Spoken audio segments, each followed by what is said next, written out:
Co-powered by Techno। जहां कोई नहीं पहुंच पाया वहां पर पहुंचे हैं सुमित चौधरी और बता रहे हैं कि किस तरह से हिजबुल्लाह को, इतने मजबूत संगठन को इजराइल ने ताबड़तोड़ हमलों के जरिए 40 साल पीछे कर दिया है।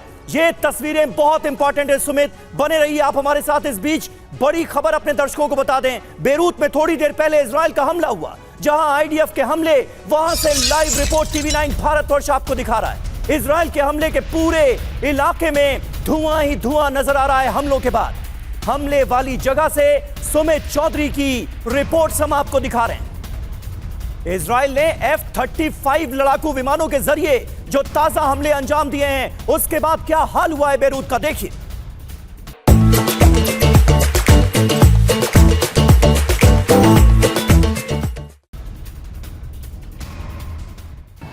अब से 2 घंटे पहले ये इमारत लोगों के रहने की जगह हुआ करती थी, जहां पे लोग रहते थे, लेकिन 2 घंटे पहले की गई एयर स्ट्राइक्स में करीबन 15 से 16 मंजिला इमारत जमींदोज हो चुकी है। आप देखिए, ये आलम है इस समय यहाँ पर इस जंग का कि अब यहाँ पर सिविलियन एरियाज को किस तरीके से टारगेट किया जा रहा है। और ये इसलिए भी आप मानिए कि इजराइल ने अब इस जंग का दायरा बहुत आगे बढ़ा दिया है। इजराइल अब ये मान चुका है कि अगर उसको हिजबुल्लाह को निष्क्रिय न्यूट्रलाइज करना है तो उसके हर कमांड एंड कंट्रोल सेंटर को उसको अटैक करना पड़ेगा।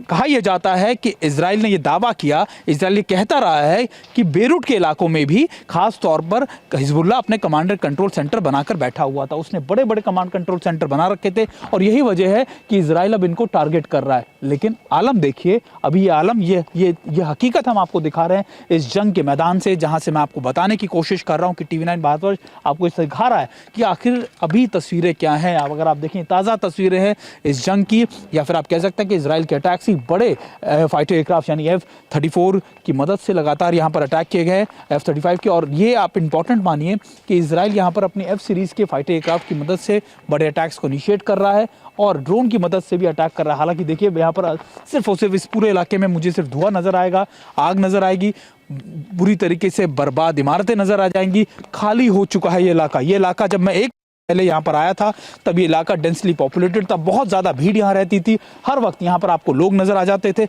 लेकिन अब ये खंडर में तब्दील हो चुका है। ये वो हालत है, ये वो आलम है जो आपको मैं दिखाने की कोशिश कर रहा हूँ, ये मैं आपको बताने की कोशिश कर रहा हूँ कि इस समय यहाँ के क्या ताज़ा हालात हैं। और देखिए, अब से थोड़ी देर बाद यहाँ पर, हालांकि देखिए मैं आपको एक और चीज़ दिखाता हूँ कि वो देखिए अब यहाँ पर टीमें भी पहुँच गई हैं जो लगातार यहाँ पर जाँच पर के लिए आ रही हैं। और ये वो टीम्स हैं जो यहाँ पर बॉम्ब से दूसरी चीज़ों को देखने की आई है कि आखिरकार जो इजराइल ने अटैक किया कि उसके अंदर और भी बड़े बॉम्ब तो नहीं हैं जो फटे। लेकिन ये ज़रूर है कि ये आलम है इस समय ना सिर्फ साउथ लेबनान के बेका और दूसरे इलाकों में, बल्कि ये बेरूट में भी ये आलम है। और ये इलाका कितना ज़्यादा इंपॉर्टेंट है, कितना ज़्यादा संवेदनशील है, आप इसको देख के समझ सकते हैं।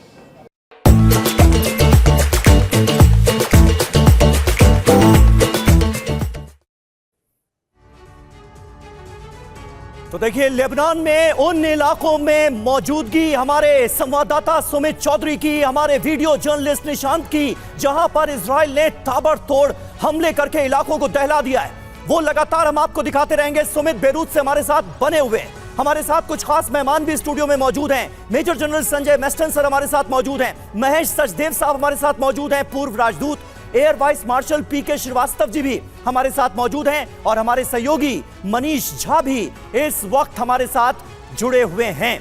लेकिन सबसे पहले मेस्टन सर, मैं आपके पास आऊंगा। ये रिपोर्ट आपने देखी सुमित चौधरी की, और अभी भी बेरूत के दाहिया इलाके में थोड़ी देर पहले भी इजराइल की तरफ से ताबड़तोड़ हमले हुए हैं। हिजबुल्लाह की कमर तोड़ने के बाद भी हमले जारी हैं। क्या स्ट्रैटेजी, क्या रणनीति आपको इजराइल की नजर आ रही है, खास तौर पर बेरूत को लेकर?